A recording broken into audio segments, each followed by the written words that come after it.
Ekason, Ekason, Ekason, Ekason, Ekason, Ekason, Ekason, Ekason, Ekason, Ekason,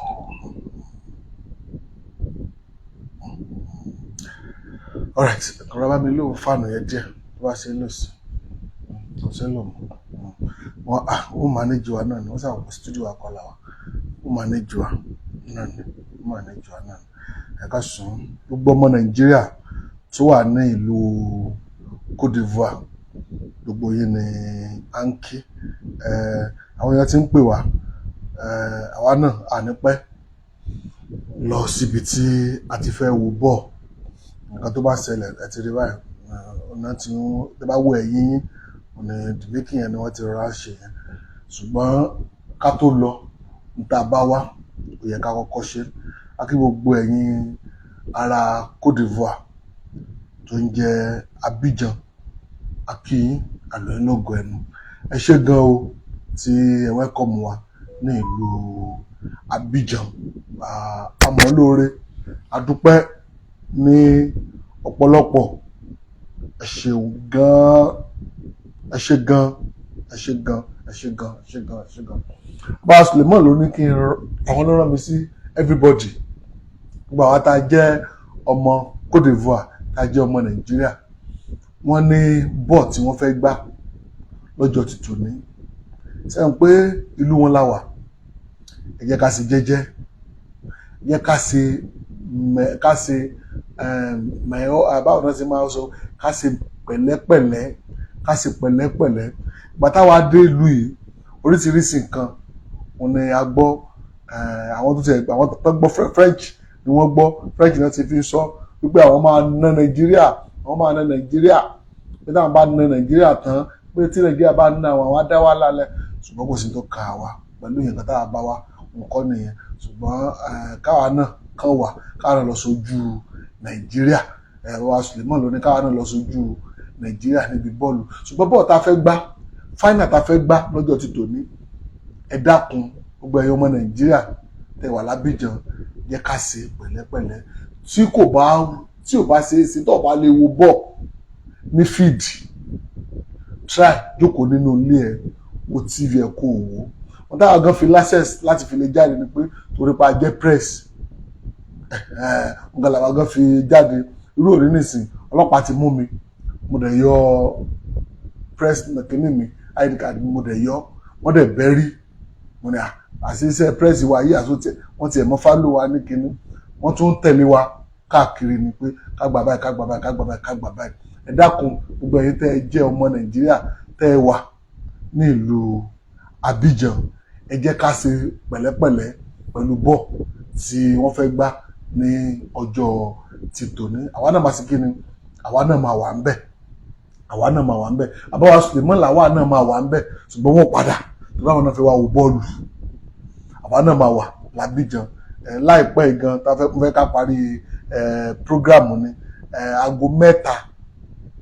mẹ́ta ni bàbá máa dé. Aago mẹ́ta yẹn, aago mẹ́ta Nàìjíríà,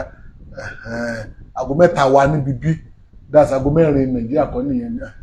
Aago mẹ́rin Nàìjíríà bá máa wà níbí ní aago mẹ́ta. Gẹ̀rẹ́gẹ́ pé airport tí wọ́n síbi tó ti fẹ́ gbá bọ̀ kò jìnnà síra wọn dáadáa. Bonjour màṣá mi ò gbọ́, ní mo gbọ́ ni mo fẹ́ fi French mo fẹ́ fi sọ. Ṣùgbọ́n ìwọ tó good tó jẹ́ subtitle gidi, bá mi subtitle ẹ̀kan bá mi kọ́ síbi bẹ̀, bá mi French fi bá mi kọ́ wípé ká ṣe mẹ́ọ́. Wọ́n ní tá bá ti báyìí, wọ́n ti mọ̀ pé ká ṣe pẹ̀lẹ́ ni. TV wọn gan, wọ́n làwọn fẹ́ ṣe interview fún mi lónìí. Mo ní rárá pé kọ́ mọ́ ṣe interview fún mi. Oníwèé ìròyìn làwọn méjèèjì, oníwèé ìròyìn làwọn, wọ́n ròyìn ní àwa náà ṣùgbọ́n mi gangan ti lórí fídì yẹn mo ti lọ fídì yẹn là àti mo ti jí jáde gbogbo àti mo fi ṣe fídíò aláwọ̀kọ́ tí mo ṣe yẹn mo bá ti gbẹrù tán agbésẹ́yìn mọ́tò a lọ fídì ni sígárì tó wà bẹ́yẹn lọ́jọ́ sígárì tó wà bẹ́yẹn ó táìtì gan ẹ ká sí pẹ̀lẹ́pẹ̀lẹ́ yẹ ká ṣe pẹ̀lẹ́pẹ̀lẹ́ pẹ̀lú bọ́ tí a fẹ́ gbà ẹ ká sáré wájú sí àbáwá Suleiman wọ́n ti ní ká ṣe pẹ̀lẹ́pẹ̀lẹ́ àbáwá Suleiman wá sọ pé ká sọ fún yín wípé Abidjan táwọn ń bọ̀ àwọn òṣèré wá ìwọ tó jẹ́ ọmọ Abidjan abọ́ wà ní agbègbè rẹ̀ bóyá wà ní kírúkọ ìlú iná ìlú tó gùn ó tá a rìn ara o Accra kọ́ Ghana ìgboro Ghana ní agbára màá sọ tí n bá dé Nàìjíríà padà bí mo ṣe rìnrìn àjò mi tí mi go play mọ́ tí mo wọ mọ́tò màá ṣàlàyé fún yín ọ̀rọ̀ wà nílẹ̀ ṣùgbọ́n nǹkan táwa àbá wá sọ pé nǹkan tó bá ṣe ó kálukú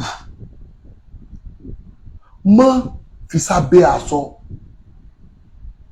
ìwọ náà ṣàlàyé nǹkan tó bá ṣe ẹ́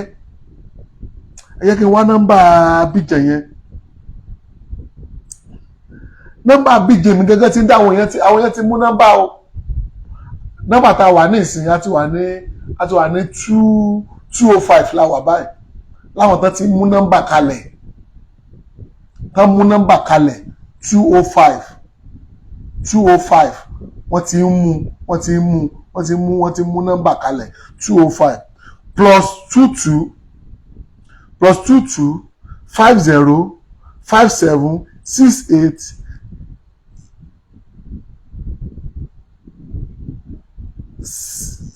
6878 farabalẹ̀ jẹ́ farabalẹ̀ pé dáadáa tọ́pẹ́ ọ̀tọ̀ wà lábìjan 05 050 57 68 78 366 nọ́mbà Abidjan tó bá pè lọ́wọ́lọ́wọ́ báyìí màá máa dẹ́ ẹ lóhùn lọ́wọ́lọ́wọ́ báyìí màá máa dẹ́ ẹ lóhùn àbí tí o bá wà lọ́wọ́ lè fi +255 05 78 87 86 66 máa copy ẹ̀ máa copy ẹ̀ nísìnyí máa wá paste ẹ̀ máa copy ẹ̀ máa paste ẹ̀ ìwọ tó ń wò wá ìwọ náà lè fẹ́ pè ìwọ náà kí n ṣe pé ìwọ náà tẹ̀ lè fẹ́ pè ìwọ náà pè mí pè ó nìyẹn nọ́mbà yẹn mo ti táàgì yẹn nọ́mbà yẹn ti wà ń bẹ̀ ìwọ náà pè nọ́mbà yẹn kí ló ṣe wọ ṣé ọjà tí ò lọ déédéé ní ìwọ gbọ́ mi gbà tí mo dé ìlú yìí mo mọ̀ pé ó ní agbára mo wá rí ṣọ́ọ̀bù tó pọ̀ lọ ọmọ Yorùbá pọ̀ Yíbò pọ̀ Haúsá pọ̀ ìwọ tó wájú ọmọ Yorùbá ó wá sọ pé ọ̀tà Yíbò ti lọ lé ó ti dé Haúsá ti lọ lé ó ti dé ìwọ wá jókòó ọlọ́run kó ájò ìwọ gangan jáde sí ọ̀rọ̀ ara ẹ̀ ìgbà tí mo débẹ̀ yẹn mo á rí wípé ìwọ tó wà lọ́jà bí ọ̀rọ̀ máa sọ̀rọ̀ ìwọ tó wà lọ́jà kí ló sí ẹ́ tí wọn náà sí awọ́rò tí ò ní pẹ́ lára táwọn èèyàn máa wọ́ nínú ṣọ́ọ̀bù ẹ tí wọ́n lè máa ṣe bọ́ sáré sọ̀rọ̀ ara ẹ ni ìwọ náà sáré sọ̀rọ̀ ara ẹ pé nọ́mbà yẹn mẹ́sẹ̀jì nǹkan tó bá ti fẹ́ mẹ́sẹ̀jì ẹ̀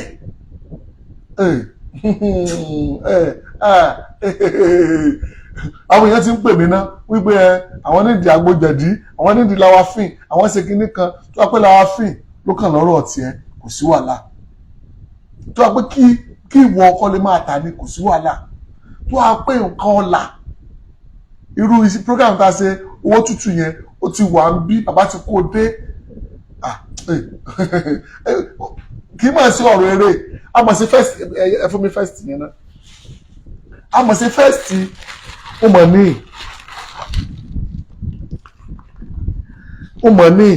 ìwọ náà wò kí ló wà mí bẹ̀rẹ̀ ìwọ náà ka bàbá Egbeji life ní Abidjan sí wọn náà rí sí wọn náà ti rí kì í sọ̀rọ̀ eré. Tá bá ti lè gbá bọ́ọ̀lù ní tán tó mọ̀ pàwọn la máa win, tá bá ti lè win láti gbé kọ́ọ̀pù ìwọ náà máa bọ̀, tá bá ti ń ṣe ìdùnnú yẹn ìwọ náà bá bọ̀ wá tọ́jú ara ẹ. Bàbá mọ̀ wá sígbà bọ́ọ̀lù yìí ni pé kẹwàá kan parí bọ́ọ̀lù kí ayé tiẹ̀ náà ṣe kí ni káyé tiẹ̀ náà yí padà. Ìwọ try rẹ̀ ẹ̀yin tẹ́ wà àwọn Nàìjíríà eléyìí láti Abidjan eléyìí Côte d'Ivoire eléyìí Côte d'Ivoire eléyìí Côte d'Ivoire eléyìí Côte d'Ivoire eléyìí Côte d'Ivoire ẹ̀yin ará Côte d'Ivoire àti wá dé ní ìsìn àti dé o gbogbo ẹ̀yin ará Abidjan dákun mo fi Ọlọ́run ọba mo fi bẹ̀ ọ́ bóyá ẹ̀sẹ̀ ń wọlé ni àbí ìwọ tún ẹ̀sẹ̀ àbọ̀ bá wa lórí live mo fi Ọlọ́run ọba mo fi bẹ̀ ẹ́ share program yìí kàn bá mi share ẹ̀ o tí mo ní táàgì àwọn Abidjan o tí mo kàn nídìí náà ni pé bá mi táàgì Abidjan pé Abidjan o kàn bá mi táàgì ẹ̀ táàgì Abidjan mo fẹ́ jẹ́ kí n wo àwọn tó ń pè rè pé address mo fẹ́ play voice note ti èèyàn wà kan mo fẹ́ play rẹ̀ farabalẹ̀ gbọ́ o address náà fẹ́ sọ yìí o gbọ́ o. ẹnu wẹ̀ tẹ́nibọ̀dì bá ti kúrò láti gbàjà mi kọ́sọ́pọ̀ lọ sí yòókù gan má ṣe pààyàn wọn bọ́lẹ̀ ní àlékọ́lù kọ́dà bí wọ́n bá jẹ́ tó wà ní yòókù gan náà ní kọ́sọ́pọ̀ lọ má ṣe pààyàn àlékọ́lù wọn má gbé rẹ̀ ẹ̀ ti bọ́. sọ ti gbé dáadáa yẹn tuntun play. ẹnu wẹ̀ tẹ́nibọ̀dì bá ti kúrò láti gbàjà mi kọ́sọ́pọ̀ lọ sí Ajamẹ má ṣe pààyàn àlékọ́ kọ́dà bí wọ́n bá jẹ́ tó wà ní yòókù gan náà ní kọ́sọ́pọ̀ lọ má ṣe pààyàn má sì pààyàn akọ àbímọ̀sẹ̀ kọ́ ó lè o àlékọ́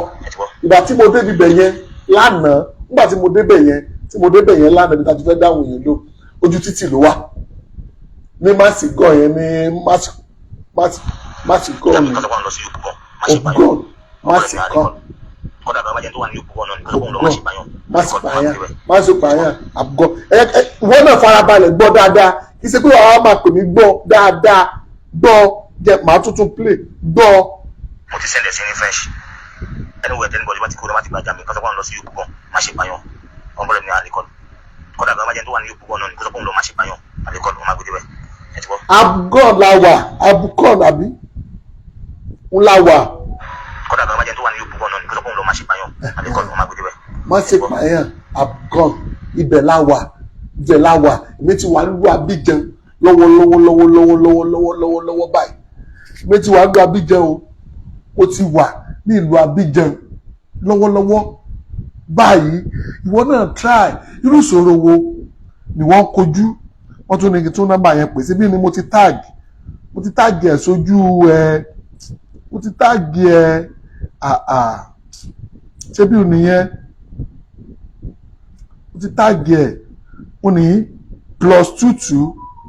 50 57 68 78 366 ìwọ náà mú nọ́mbà ìwọ náà ṣe kí ni ìwọ náà.